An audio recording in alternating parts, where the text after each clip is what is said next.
Hello, അമ്മ മനസ്സിൻ്റെ പുതിയൊരു എപ്പിസോഡിലേക്ക് എല്ലാവർക്കും സ്വാഗതം. ചാനൽ ആദ്യമായിട്ട് കാണുന്നവരാണെങ്കിൽ ഒന്ന് സബ്സ്ക്രൈബ് ചെയ്തിട്ട് ലൈക്ക് ചെയ്യണേ. അപ്പോൾ ആകാശ് അവിടെ വെച്ചിട്ട് ആരതിക്കൊപ്പം ചേർന്നിട്ട് കുടത്തിൽ വെള്ളം എടുത്ത് കൊണ്ടുപോകുന്നൊക്കെ മേഘ ഫോട്ടോ എടുത്തിട്ട് ആകാശിൻ്റെ അച്ഛൻ അയച്ചു കൊടുത്തിട്ടുണ്ടായിരുന്നു. അത് കണ്ടപ്പോൾ അയാൾക്ക് വല്ലാത്ത ദേഷ്യം വരികയാണ്. ജാനകിയുടെ വീട്ടിലൊരു ജോലിക്കാരനാണ് നിങ്ങളുടെ മകനെന്നൊക്കെ പറഞ്ഞിട്ടാണ് മേഘ എരികേറ്റുന്നത്. അതാണെങ്കിൽ അയാൾ ആകാശിൻ്റെ അമ്മയെ കാണിച്ചു കൊടുക്കുന്നുണ്ട്, നോക്ക് നിൻ്റെ മോൻ്റെ ഓരോ കാര്യങ്ങൾ എന്ന് പറഞ്ഞിട്ട്. അപ്പോൾ അവരും ദേഷ്യത്തോടെ പറയാണ്, ഇവനെന്താ ഇങ്ങനെയായിപ്പോയത്, ഇനി അവൻ അവിടെ നിർത്താനേ പാടില്ല, വാ ഇപ്പം തന്നെ പോയിട്ട് അവനെ കൂട്ടിയിട്ട് വരാം. അപ്പോൾ അയാൾ പറയുന്നുണ്ട്, അവനിപ്പോൾ കുലദൈവം ക്ഷേത്രത്തിലാണുള്ളത്, അവിടെ അവരെല്ലാവരും അവിടെയാണുള്ളത്, നമുക്കിപ്പം തന്നെ അങ്ങോട്ടേക്ക് പോയിട്ട് അവനെ കൂട്ടിയിട്ട് വരാം, നീ വാ. നിൻ്റെ അനിയനെവിടെ, വന്ന് വണ്ടി എടുക്കാൻ പറ. അപ്പോൾ അവർ സഹോദരനെ വിളിച്ചിട്ട് കാർ എടുത്തിട്ട് അവർ പോവുകയാണ്. അതേസമയം ആരതിയും ആകാശം കൂടി ചേർന്നിട്ട് ആ ഒരു കുടത്തിൽ വെള്ളം എടുത്തുകൊണ്ടിരിക്കുകയാണ്. നല്ല ഹാപ്പി ആയിട്ടാണ് അവർ നിൽക്കുന്നത്. അപ്പോൾ അവസാനമായിട്ട് ആകാശിന് വെള്ളം എടുത്ത് കൊടുക്കുന്ന സമയത്ത് ആകാശ് ആകെ ടയേർഡായിട്ടുണ്ടായിരുന്നു, കാരണം ഒരുപാട് കുടത്തിൽ വെള്ളം കൊണ്ടുപോയല്ലോ. സ്റ്റെപ്പ് കയറി ഇറങ്ങിയിട്ടാണ് പോകുന്നത്. അപ്പോൾ അടുത്തതായിട്ട് ആകാശ് സ്റ്റെപ്പ് കയറുന്ന സമയത്ത് അവൻ ആ സ്റ്റെപ്പിൽ നിന്നും വെള്ളം സഹിതം താഴേക്ക് വീഴുകയാണ്. അവനും വെള്ളക്കുടത്തിലുള്ള വെള്ളവും ഒക്കെ താഴേക്ക് വീണിട്ടുണ്ടായിരുന്നു. പെട്ടെന്ന് ആരതി ഭയന്നു പോയിട്ടുണ്ടായിരുന്നു. ഏയ് ആകാശ്, ശ്രദ്ധിച്ച് എന്ന് പറഞ്ഞിട്ട് ആരതി ഓടി വന്നിട്ട് അവനെ പിടിച്ച് എഴുന്നേൽപ്പിക്കുകയാണ്. എന്താ പറ്റിയത്? ഏയ് ഒന്നുമില്ല ആരതി, ശ്രദ്ധിച്ച് പോയിക്കൂടെ ആകാശ്, കാലിന് എന്താ സംഭവിച്ചത് നോക്കട്ടെ. ഏയ് കുഴപ്പമൊന്നുമില്ല ആരതി, കാല് ചെറുതായിട്ട് സ്ലിപ്പായതാ, ശ്രദ്ധിച്ച് പോ, ഞാൻ വേണമെങ്കിൽ കൊണ്ടുവന്ന് തരാം, നീ ഇവിടെ നിന്നോ. വേണ്ട ഞാൻ തന്നെ കൊണ്ടുപോയിക്കോളാം എന്ന് പറഞ്ഞിട്ട് ആകാശ് തന്നെ അതും കൊണ്ട് വീണ്ടും പോവാണ്. അങ്ങനെ അവസാനം 108ാമത്തെ കുടവും വെള്ളമായിട്ട് ആകാശ് കൊണ്ടുവന്ന് കൊടുക്കുകയാണ്. പൂജാരി അത് ദൈവത്തിൻ്റെ മേൽ ഒഴിച്ചതിന് ശേഷം നന്നായിട്ട് പ്രാർത്ഥിക്കുന്നുണ്ട്. അപ്പോഴേക്കും ആകാശ് അവിടെ പുറത്ത് വെയിറ്റ് ചെയ്യുകയാണ്. ആരതി അങ്ങോട്ടേക്ക് വന്നിട്ടുണ്ട്.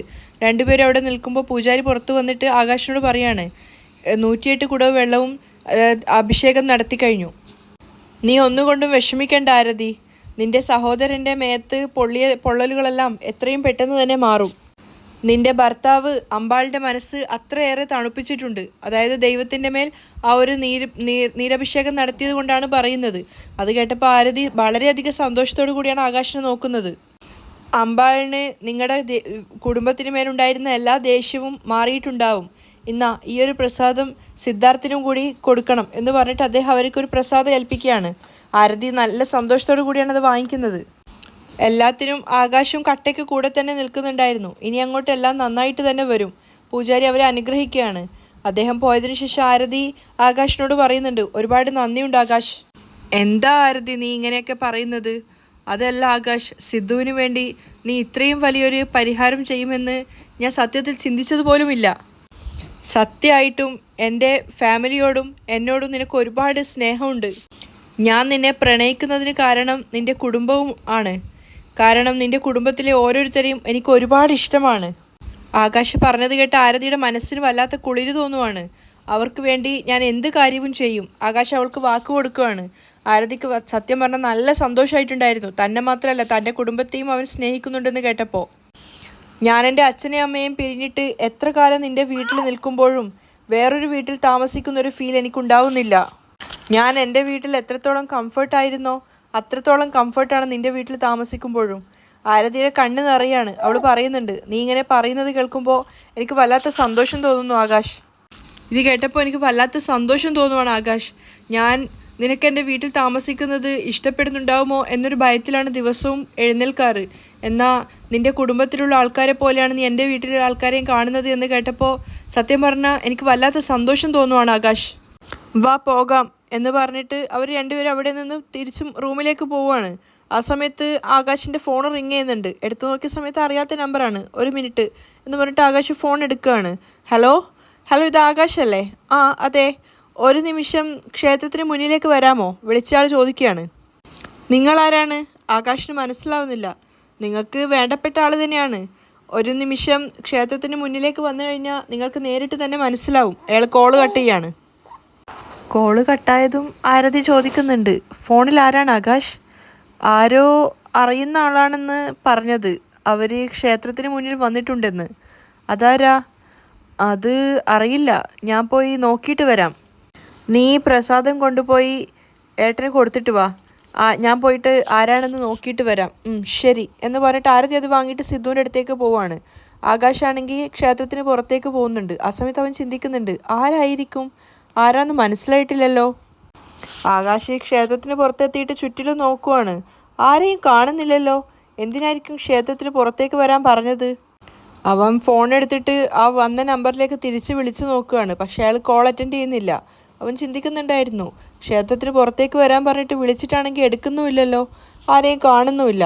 ആകാശ് ചുറ്റിലും നോക്കിയിട്ട് പെട്ടെന്ന് തിരിയുമ്പോഴാണ് അവൻ്റെ അച്ഛനും അമ്മയും അമ്മയുടെ ആ ഒരു സഹോദരനും മുന്നിൽ വന്ന് നിൽക്കുന്നത്.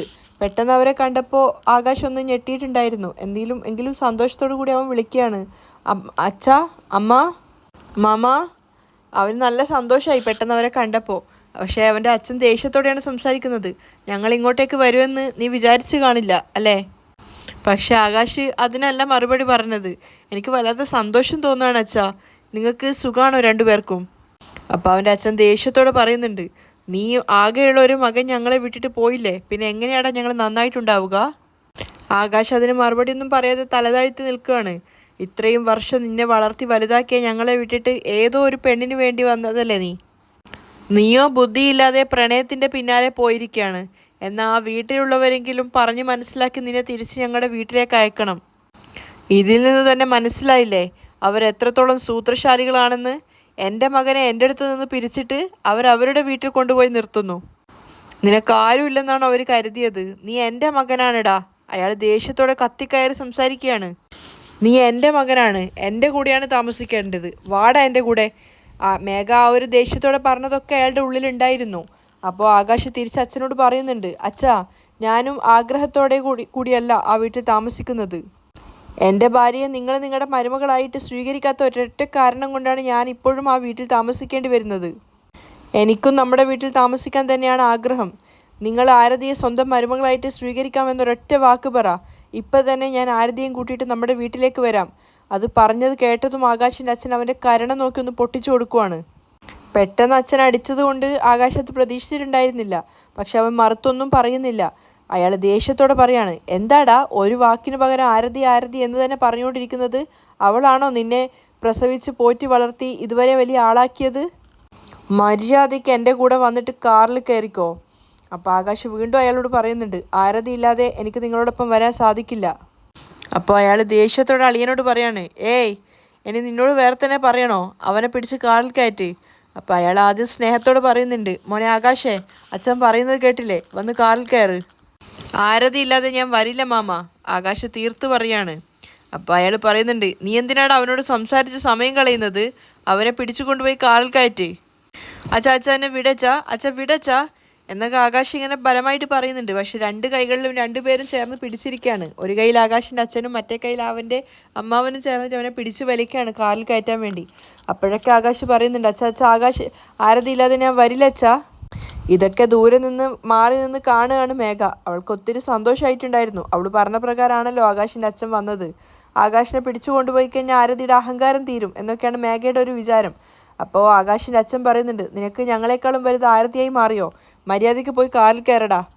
അമ്മ, പറ്റില്ല അമ്മ, എനിക്ക് ആരതി ഇല്ലാതെ വരാൻ പറ്റില്ല, വിട് മാമ വിട്, അച്ഛ വിട് എന്നൊക്കെ പറഞ്ഞ് ആകാശ് ഇങ്ങനെ ബലം പ്രയോഗിക്കുകയാണ് അവരിൽ നിന്ന് രക്ഷപ്പെടാൻ. പക്ഷെ അവർ രണ്ടുപേരും അവൻ്റെ കൈ പിടിച്ച് വലിച്ച് കൂട്ടി കാറിലേക്ക് കയറ്റാൻ കൊണ്ടുപോവാണ്.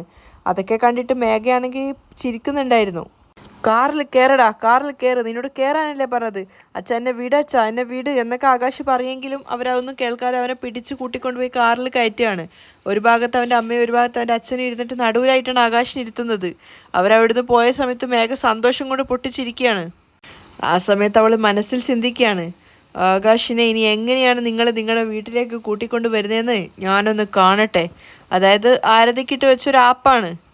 അപ്പോഴേക്കും ആരതി ആ ഒരു പ്രസാദമായിട്ട് സിദ്ധാർത്ഥിൻ്റെ അടുത്ത് വന്നിട്ടുണ്ടായിരുന്നു. ഏട്ടാ എന്ന് പറഞ്ഞിട്ട് സിദ്ധുവിന് കൊടുക്കുകയാണ്. ഒരു ഭാഗത്തിരുന്ന് ജാനകിയും ഒരു ഭാഗത്ത് നിന്നിട്ട് ലക്ഷ്മിയും സിദ്ധുവിന് വീശി കൊടുത്തുകൊണ്ടിരിക്കുന്നുണ്ടായിരുന്നു. കാരണം അവൻ്റെ ശരീരത്തിലാകെ പൊള്ളലേറ്റിരിക്കുകയാണല്ലോ.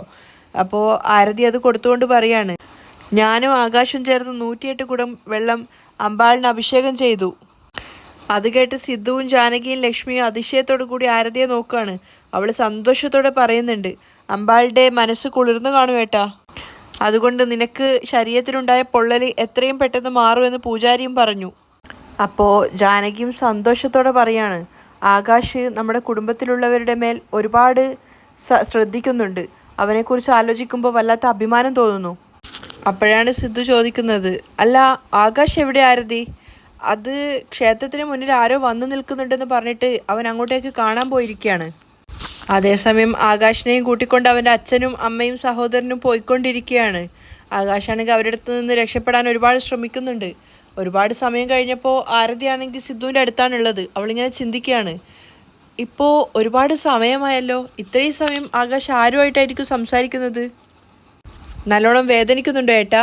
സിദ്ധാർത്ഥിനോട് ചോദിക്കുകയാണ്. അവൻ കുഴപ്പമില്ലാന്ന് പറയുന്നുണ്ട്. ആ സമയത്ത് ആകാശ് അച്ഛനോട് പറയുന്നുണ്ട്, അച്ഛ എന്നെ കാണാതെ ആരതിയുടെ കുടുംബത്തിലുള്ള എല്ലാവരും അന്വേഷിക്കുന്നുണ്ടാവും. പ്ലീസ് അച്ഛാ, ദയവായിട്ട് എന്നെ ഇവിടെ ഇറക്കി വിടച്ചാ. അപ്പം അയാളും ദേഷ്യത്തോടെ പറയാണ്, എന്താടാ ഓവറായിട്ട് സംസാരിക്കുന്നത്? വായി പൂട്ടിയിട്ട് അനങ്ങാതെ വാ. ഏയ് വായി പൂട്ടിയിട്ട് വരാൻ നോക്ക്. അമ്മാവനും അവനെ വഴക്ക് പറയാണ്. മാമാ, സങ്കടത്തോടെ ആകാശ് വിളിക്കുന്നുണ്ട്. പിന്നെയും സമയം ഒരുപാട് വൈകും തോറും ആരതിക്ക് ഭയം കൂടിക്കൊണ്ടിരിക്കുകയാണ്. അപ്പോൾ അവൾ ഫോൺ എടുത്തിട്ട് ആകാശിൻ്റെ നമ്പറിലേക്ക് കോൾ ചെയ്യുന്നുണ്ട്. പക്ഷേ സ്വിച്ച് ഓഫ് ആയിരുന്നു. അത് കേട്ടതും ആരതി ആകെ ഞെട്ടുകയാണ്. സ്വിച്ച് ഓഫോ?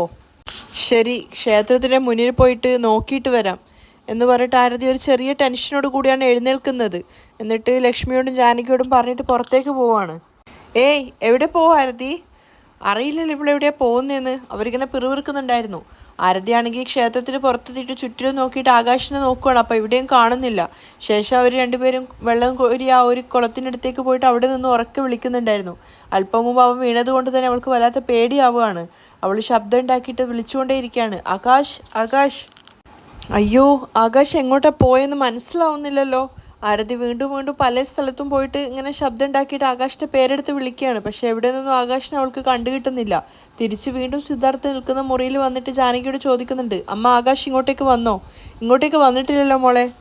അങ്ങനെയാണോ എന്ന് പറഞ്ഞിട്ട് അവൾ വീണ്ടും പുറത്തേക്ക് പോവാണ്. എന്ത് പറ്റി ആരതി? സിധുവും ചോദിക്കുന്നുണ്ട്. പക്ഷെ അതിനൊന്നും ആരതി മറുപടി പറയുന്നില്ല. ഇവക്കിതെന്താ പറ്റിയത്? അവർക്കാർക്കും കാര്യം മനസ്സിലാവുന്നില്ല. ആരതിയാണെങ്കിൽ ആ ക്ഷേത്രം മുഴുവൻ ആകാശിൻ്റെ പേര് പറഞ്ഞ് വിളിച്ച് നടക്കുകയാണ്. പക്ഷെ എവിടെ നിന്നും അവനെ കാണുന്നുണ്ടായിരുന്നില്ല. അവൾക്കാകെ സങ്കടമായിട്ട് കരയുന്നുണ്ടായിരുന്നു. അങ്ങനെ പുറത്തെത്തിയപ്പോൾ അവിടെ ഒരു മുല്ലപ്പൂവൊക്കെ വിൽക്കുന്നൊരു സ്ത്രീ ഉണ്ടായിരുന്നു. അവരുടെ അടുത്തെത്തിയിട്ട് ആകാശിനെ കുറിച്ച് അന്വേഷിക്കുകയാണ്. വെളുത്ത് ഹൈറ്റ് കൂടിയിട്ടുള്ള താടിയൊക്കെ വെച്ച ഒരാളെ ഇവിടെ കണ്ടിട്ടുണ്ടായിരുന്നു എന്ന് ചോദിക്കുന്ന സമയത്ത് ആ സ്ത്രീ പറയുന്നുണ്ട്, ആ കണ്ടിട്ടുണ്ട്. ആ മോളെ, നീ പറഞ്ഞതുപോലെ ഒരു പയ്യൻ ഇവിടെ നിൽക്കുന്നുണ്ടായിരുന്നു. രണ്ടുപേർ അവനെ അടിച്ചിട്ട് അവനെയും കൂട്ടിക്കൊണ്ടുപോയി. എന്ത്? രണ്ടുപേരെ അടിച്ചിട്ട് അവനെ കൂട്ടിക്കൊണ്ടുപോയെന്നോ? ആരതി ആകെ വേവലാതിയോട് കൂടിയാണ് സംസാരിക്കുന്നത്. ആ മോളെ, ഇപ്പോഴാണ് അവനെയും കൊണ്ട് അവർ പോയത്. അവർ പറഞ്ഞു കൊടുത്തതും ആരതി ആകെ വെപ്രാളത്തോടെ കരഞ്ഞുകൊണ്ട് സിദ്ധാർത്ഥിൻ്റെ അടുത്തേക്ക് പോവാണ്. എന്നിട്ട് സിദ്ധുവിനോട് പറയുന്നുണ്ട്, സിദ്ധു, ആകാശിനെ ആരൊക്കെയോ രണ്ടുപേര് ചേർന്നിട്ട് അടിച്ചിട്ട് കൂട്ടിക്കൊണ്ടുപോയി. ആരതി കരഞ്ഞുകൊണ്ടാണ് പറയുന്നത്. അത് കേട്ടതും സിദ്ധാർത്ഥും ലക്ഷ്മിയും ജാനകിയൊക്കെ ആകെ ഷോക്കായിട്ട് നിൽക്കുകയാണ്. എന്താ ആരതി നീ പറയുന്നത്? ജാനകിയും കരഞ്ഞുകൊണ്ട് ചോദിക്കുകയാണ്. അതെ അമ്മ, ഞാൻ പറയുന്നത് സത്യമാണ്. ഞാൻ പുറത്ത് ഒരു പൂവ് വിൽക്കുന്ന സ്ത്രീയോട് സംസാരിച്ചു. അവരാ പറഞ്ഞത് ആകാശിനെ രണ്ടുപേർ തട്ടിക്കൊണ്ടു പോയെന്ന്. അത് പറഞ്ഞു തീർന്നതും ആരതി വീണ്ടും കരഞ്ഞുകൊണ്ടേയിരിക്കുകയാണ്. പക്ഷെ ആരതി പറഞ്ഞത് കേട്ടതും 3 പേർക്കും ആകെ ടെൻഷൻ ആവുന്നുണ്ട്. അതേസമയം ആകാശാണെങ്കിൽ കാറിൽ വെച്ചിട്ട് അവൻ്റെ അച്ഛനോട് പറയുന്നുണ്ട്, അച്ഛാ, നിങ്ങളിപ്പോൾ കാറ് നിർത്തുന്നുണ്ടോ അതോ കാറിൽ നിന്ന് ഞാൻ പുറത്തേക്ക് ഇറങ്ങി ചാടണോ? ഓ, നിനക്ക് അത്രക്കൊക്കെ ധൈര്യം ഉണ്ടോടാ? അയാൾ പരിഹസിക്കുകയാണ്. എന്നിട്ട് അയാൾ അളിയനോട് പറയാണ് കാർ കുറച്ചുകൂടി ഫാസ്റ്റായിട്ട് എടുക്കാൻ വേണ്ടിയിട്ട്. ഓക്കെ ഏട്ടാ എന്നൊക്കെ മറ്റേ സമ്മതിക്കുന്നുണ്ട്. അപ്പോൾ ആകാശ് വീണ്ടും അയാളോട് പറയുന്നുണ്ട്, അച്ഛാ, ഞാൻ പറഞ്ഞുകൊണ്ടിരിക്കുകയാണേ. ഇത്രയും ഞാൻ പറഞ്ഞിട്ട് നിങ്ങൾ കാറ് നിർത്താതെ വീണ്ടും ഫാസ്റ്റായിട്ട് പോകാനാണോ പറയുന്നത്? ഇപ്പം നിങ്ങൾ വണ്ടി നിർത്തുന്നുണ്ടോ ഇല്ലയോ? ഏയ് നിർത്തില്ലടാ, നീ എന്താ ചെയ്യുക? അവർ രണ്ടുപേരും ആകാശിൻ്റെ കൈകളിൽ 2 ഭാഗത്തും മുറുക്കെ പിടിച്ചിരിക്കുകയാണ്. അപ്പോൾ ആകാശ് പറയുന്നുണ്ട്, അങ്ങനെയാണെങ്കിൽ എനിക്ക് വണ്ടിയിൽ നിന്ന് ഇറങ്ങി പോവാന്നല്ലാതെ വേറെ വഴിയില്ല. എന്നിട്ട് അച്ഛനെയും അമ്മയും തള്ളി മാറ്റിയിട്ട് ആകാശ് കാറിൽ നിന്ന് ഇറങ്ങി പുറത്തേക്ക് ചാടാൻ ശ്രമിക്കുകയാണ്. പക്ഷെ അവർ രണ്ടുപേരും ആകാശിനെ ബലമായിട്ട് പിടിച്ചു വെച്ചിരിക്കുകയാണ്. അതുകൊണ്ട് തന്നെ വലിയൊരു മൽപ്പിടുത്തം തന്നെയാണ് ആ കാറിനകത്ത് വെച്ച് നടക്കുന്നത്. ആകാശ് മാക്സിമം ശ്രമിക്കുന്നുണ്ടായിരുന്നു അവൻ്റെ ആ ഒരു ശക്തി ഉപയോഗിച്ചിട്ട് പുറത്തേക്ക് വരാൻ വേണ്ടിയിട്ട്. പക്ഷെ എത്ര തന്നെ ശ്രമിച്ചിട്ടും അച്ഛനും അമ്മയും ആണെങ്കിൽ അവനെ പിടിച്ചു വെക്കുകയാണ്. ആകാശ് വേണ്ട വേണ്ട, എനിക്ക് പുറത്ത് പോയേ പറ്റൂ എന്നൊക്കെ ആകാശും വാശി പിടിക്കുകയാണ്.